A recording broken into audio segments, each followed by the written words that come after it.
Co-presented by Vimal. बोलो जुबान केसरी.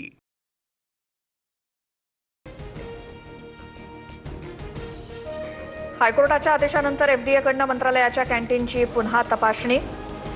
4 वकिलांसह एफडीएच्या अधिकाऱ्यांची कॅन्टीनवर धाड. मंत्रालयानंतर विधान भवनाच्या कॅन्टीनमध्येही पाहणी. थोड्याच वेळात अहवाल सादर करणार.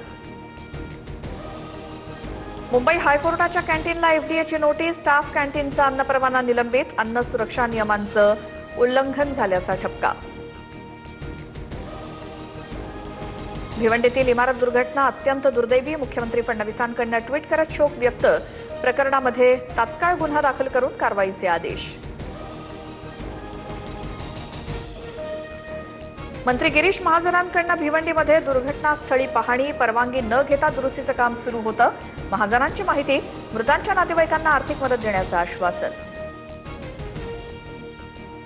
भिवंडीमध्ये धोकादायक 4 मजली इमारत कोसळली. ढिगाऱ्याखालून 9 मृतदेह बाहेर काढले.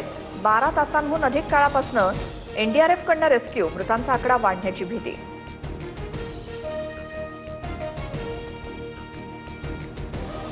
अमित शहांच्या पुणे दौऱ्यावरनं राजकीय वातावरण तापलं. शहांच्या दौऱ्याला काँग्रेसचा विरोध. उद्या निषेध आंदोलन करणार तर शहांच्या हस्ते टिळक पुरस्कार देणं नैतिक अधःपतन. राऊतांची टीका.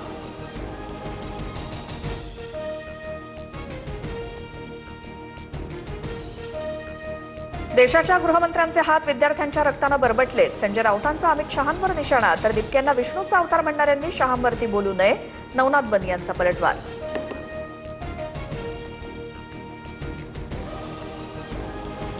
संसदीय अधिवेशनाचा 10वा दिवसही गोंधळाचा. लोकसभा आणि राज्यसभेचं कामकाज 3 ऑगस्टपर्यंत स्थगित. अमित शहांविरोधात संसद परिसरात विरोधकांचं आंदोलन. अमित शहा गायब झाल्याची टीका.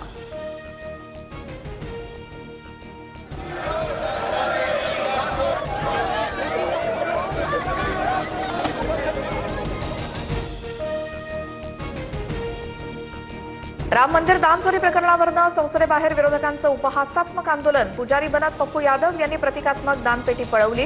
विरोधकांनी माफी मागावी. भाजप खासदारांची मागणी.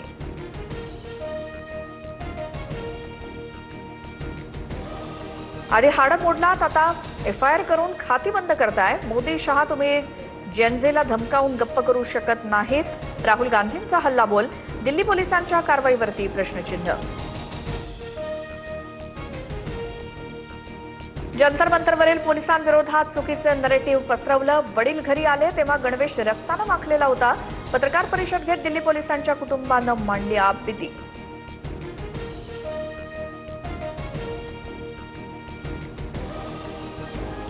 भाजपच्याच गुंडांकडनं पोलिसांवरती दगडफेक. पोलिसांना विद्यार्थ्यांच्या डोक्यात लाठ्या घालताना लाजा नाही वाटल्या. दिल्ली पोलिसांच्या कुटुंबियांच्या आरोपांनंतर अभिजित दिपके आक्रमक. मुख्यमंत्री फडणवीसांच्या हस्ते अण्णाभाऊ साठे स्मारकाचं भूमिपूजन. जुलै 2029 मध्ये उद्घाटन करणार. वंचितांचा आवाज म्हणून अण्णाभाऊंनी मोलाचं कार्य केलं. फडणवीसांचं भाष्य. बलुचिस्तानमध्ये कोळशाच्या खाणीत भीषण स्फोट. 11 कामगारांचा मृत्यू. 25हून अधिक बेपत्ता. मिथेन वायूच्या संचयामुळे स्फोट झाल्याची माहिती. बचावकार्य युद्धपातळीवर सुरू. कॉमनवेल्थ गेम्स वेटलिफ्टिंगमध्ये लवप्रीत सिंगची रौप्य पदकावरती मोहोर. तर डिस्कस थ्रो स्पर्धेत सीमानं कांस्य पदक पटकावलं. भारताच्या खात्यात आतापर्यंत 3 सुवर्ण, 10 रौप्य आणि 4 कांस्य पदकांची भर.